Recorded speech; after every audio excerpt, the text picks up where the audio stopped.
এই কাহিনীর সমস্ত চরিত্র কাল্পনিক, মৃত বা জীবিত ব্যক্তি বা ধর্মের সহিত কোনো প্রকার সম্পর্ক নাই। স্থান, কাল, পাত্র বা কোনো ঘটনার সহিত মিল সম্পূর্ণরূপে কাকতালীয় এবং এই কাহিনীর বিষয়বস্তু সম্পূর্ণ প্রাপ্তবয়স্কদের জন্য। ধন্যবাদ।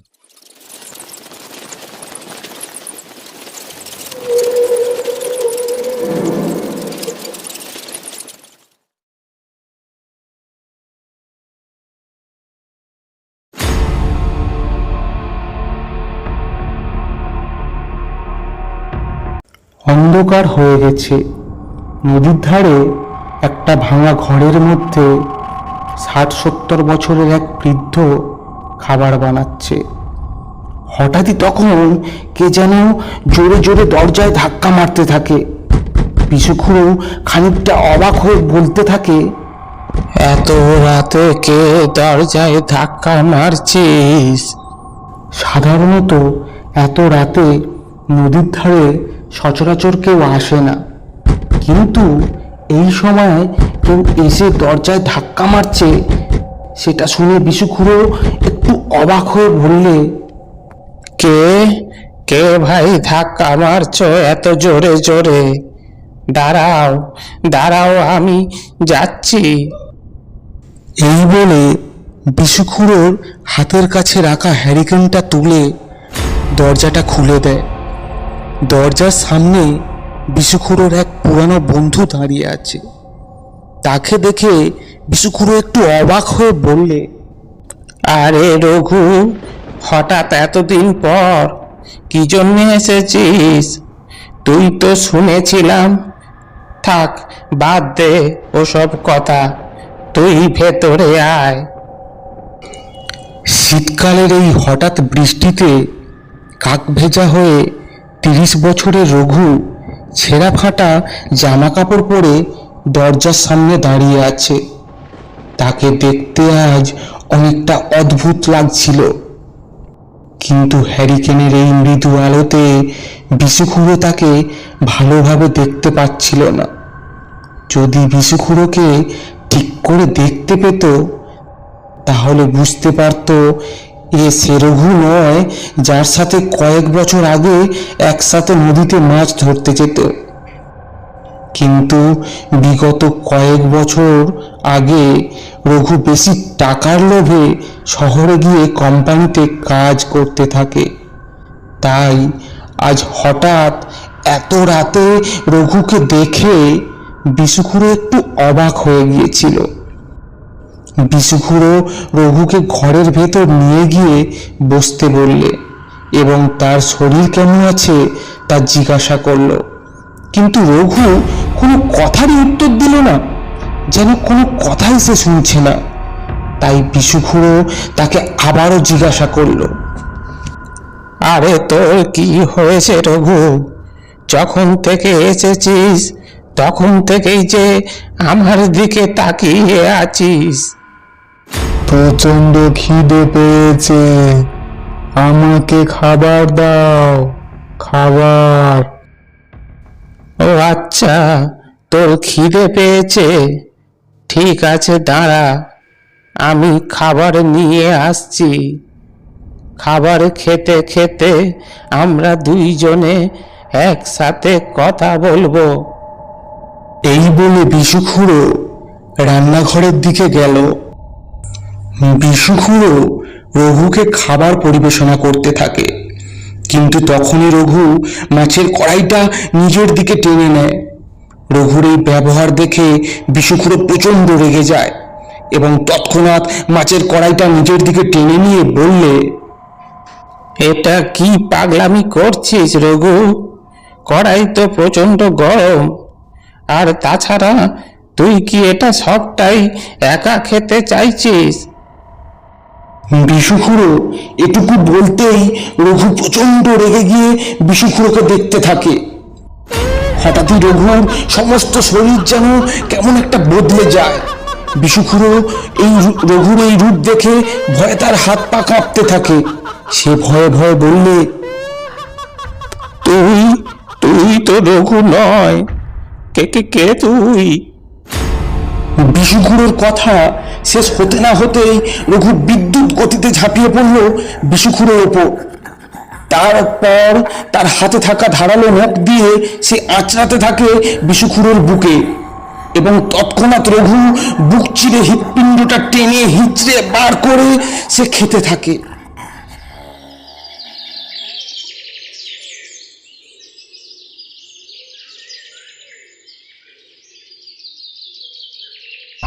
পরের দিন সকালবেলায় বিশুখুড়োর মৃতদেহটি পড়ে আছে মেঝেতে। গ্রামের লোকেরা তাকে একবার শেষ দেখা দেখে অনেক আগেই চলে গেছে, কিন্তু তার 25 বছরের মেয়ে কমলা বাবার মৃতদেহের পাশে বসে কাঁদতে থাকে। কাঁদতে কাঁদতে সে ভাবতে থাকে কে তার বাবাকে এই রকম নৃশংসভাবে হত্যা করেছে। কমলা এইসব কথাই ভাবছিল। হঠাৎই তাদের ঘরের খোলা দরজা দিয়ে এক মধ্যবয়সী হৃষ্টপুষ্ট গেরুয়া বসনধারী একটা লোক তাদের ঘরের মধ্যে প্রবেশ করল। দেখতে তাকে অনেকটা তান্ত্রিকের মতনই লাগছিল। ওই ব্যক্তিটি বিশুখুড়োর এমন ভয়াবহ রূপ দেখে আফসোস করে কমলাকে বললে, আমার নাম তারানাথ, আমি একজন তান্ত্রিক। তোমার বাবার সাথে যা কিছু হয়েছে তাতে আমি অনেক দুঃখ পেয়েছি।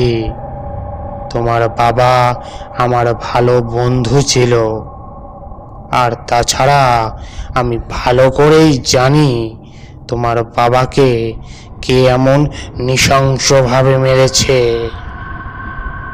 কমলা নিজেকে একটু সংযত করে চোখের জল মুছে তান্ত্রিককে বলতে থাকে, বাবা, আমার বাবাকে কে এমন নিষ্ঠুরভাবে মেরেছে, যদি জানতে পারি তাকেও আমি এর থেকেও ভয়ানক মৃত্যু দেব। তান্ত্রিক তখন কমলাকে বোঝাতে থাকে, এখন তোমার বাবার শেষ কাজটা সম্পূর্ণ করার সময়। আমি কথা দিচ্ছি তোমাকে আমি সব বলবো, অপেক্ষা করো।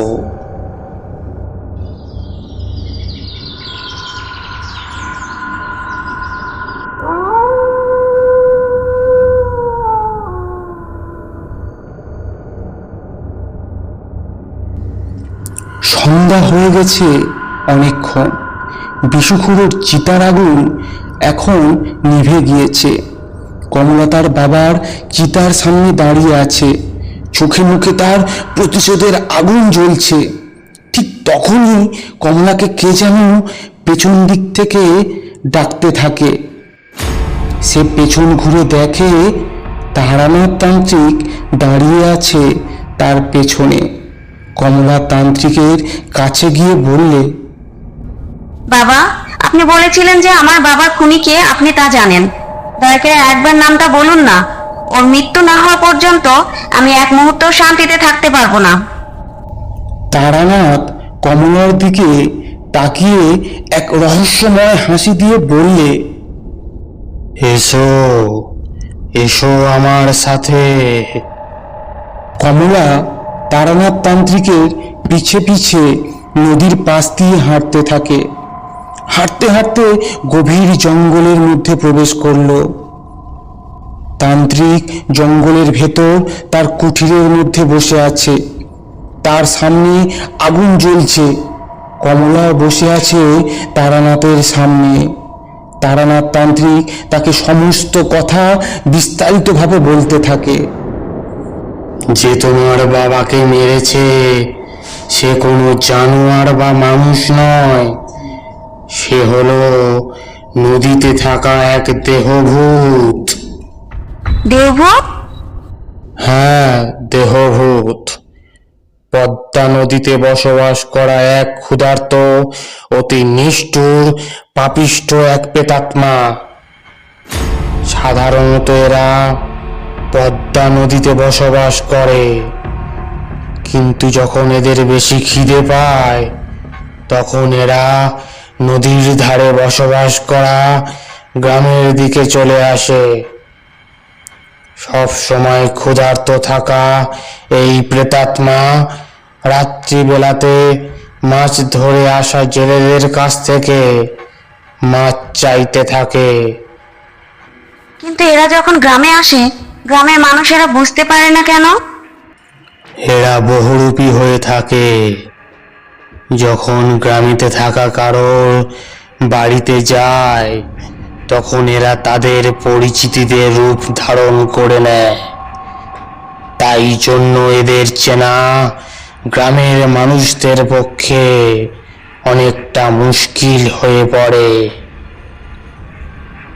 কিন্তু বাবা, এদের মারার কি কোনো রাস্তাই নেই? এদের গলাতে সব সময় চকচকে এক পাথর ঝুলতে থাকে। দেহভূতের সমস্ত শক্তি ওই পাথরের মধ্যেই থাকে। যদি কোনো প্রকার ওই গলাতে থাকা পাথরটি খুলে নেওয়া যায়, তাহলেই দেহভূত সমস্ত শক্তি হারিয়ে দুর্বল হয়ে আগুনে জ্বলে মারা যায়। আর গলাতে থাকা পাথরের সমস্ত শক্তি যে খুলে নেয়, তার কাছে চলে যায়। কমলার মনে যেসব প্রশ্ন ছিল তার সমস্ত উত্তর সে পেয়ে গিয়েছে। তারপর সে তারানাথ তান্ত্রিককে ধন্যবাদ জানিয়ে কমলা ওখান থেকে চলে যেতে লাগলো। কিন্তু তারানাথ তান্ত্রিকের মনে এই সময় অন্য কিছু চলছিল। হঠাৎই তারানাথ কমলার হাতটিকে পেছন দিক থেকে শক্ত করে ধরে আর হাসতে হাসতে বলতে থাকে, তোর কি মনে হয় এই সমস্ত তথ্য তোকে কি আমি এমনি এমনি দিয়েছি? না, তোকে এর সমস্ত ঋণ শোধ করতে হবে। আমার কাম বাসনা তোকে পূরণ করতে হবে। এইসব কথা বলে তারানাথ তান্ত্রিক কমলাকে নিজের বুকে টেনে নেয়। কমলার চিৎকারের আওয়াজ নিস্তব্ধ জঙ্গল যেন কাঁপতে শুরু করে, কিন্তু তাকে বাঁচাবার জন্য আশেপাশে কেউই ছিল না।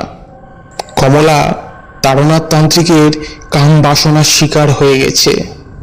এই ঘটনার কিছুক্ষণ পর কমলা কাঁদতে কাঁদতে ছেঁড়া ফাটা জামা কাপড় পরে ঘরের উদ্দেশ্যে দৌড়াতে থাকে।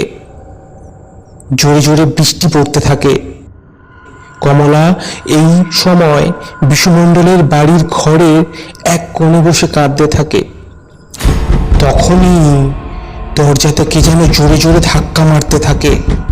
কমলা সেটা শুনে প্রথমে চমকে ওঠে, তারপর নিজেকে একটু সংযত করে আয়নার সামনে গিয়ে সাজতে থাকে। তারই সাথে অনেক রকমের মাছের পদও রান্না করতে থাকে।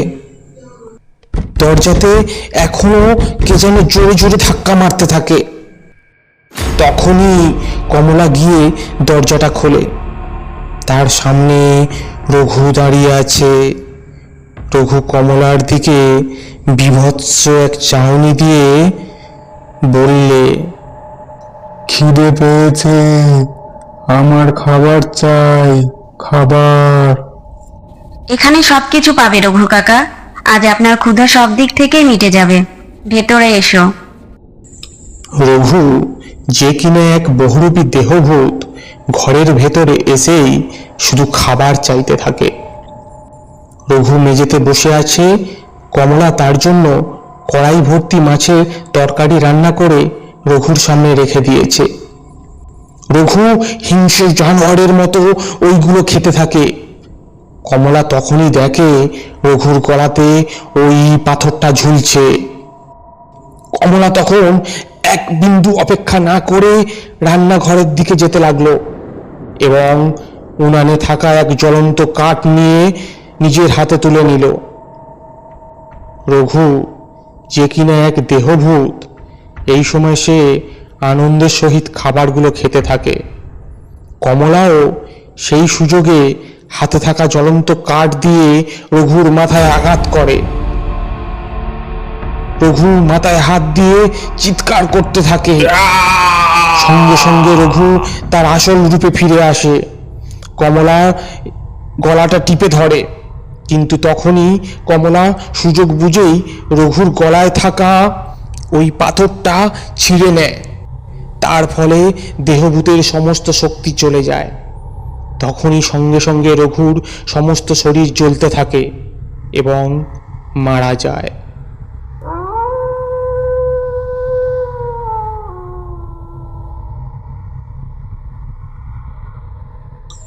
মধ্যরাত তখন। তারানাথ তান্ত্রিক বিছানাতে শুয়ে আছে। ঠিক তখনই কে যেন দরজাতে জোরে জোরে ধাক্কা মারতে থাকে। তারানাথ ঘুম থেকে উঠে দরজাটা খোলে। খুলেই দেখে তার সামনে কমলা দাঁড়িয়ে আছে। কমলা কাঁদতে কাঁদতে বলে, আমায় বাঁচাও বাবা, আমায় বাঁচাও। ওই দেবভূত, দেবভূত আমাকে মেরে ফেলবে। আমি তো প্রথম থেকেই জানতাম তুই আমাকে ছাড়া এক মুহূর্ত নিরাপদে থাকতে পারবি না। মেয়ে মানুষ কিনা, আয় আয় ভেতরে আয়, আমি তোকে দেহভূতের হাত থেকে বাঁচিয়ে রাখবো, ভয় পাস না।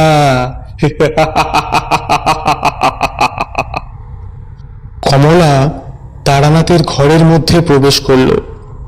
তারই কিছুক্ষণ পর তারানাথ তান্ত্রিকের চিৎকারের আওয়াজ ভেসে এলো এবং তারই সঙ্গে সঙ্গে তারানাথের কাটা মুন্ডুটা ঘরের উঠানেতে গড়াগড়ি খেতে লাগলো।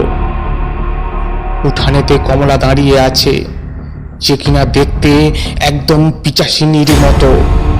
তার মুখ হাত পায়ে তারানাথের রক্ত লেগে আছে এবং গলাতে ওই চকচকে পাথরটা ঝুলছে।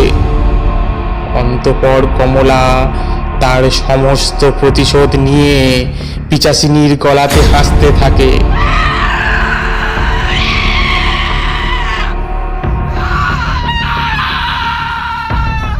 আজকের গল্পটি কেমন লাগলো কমেন্ট করে জানাতে ভুলবেন না।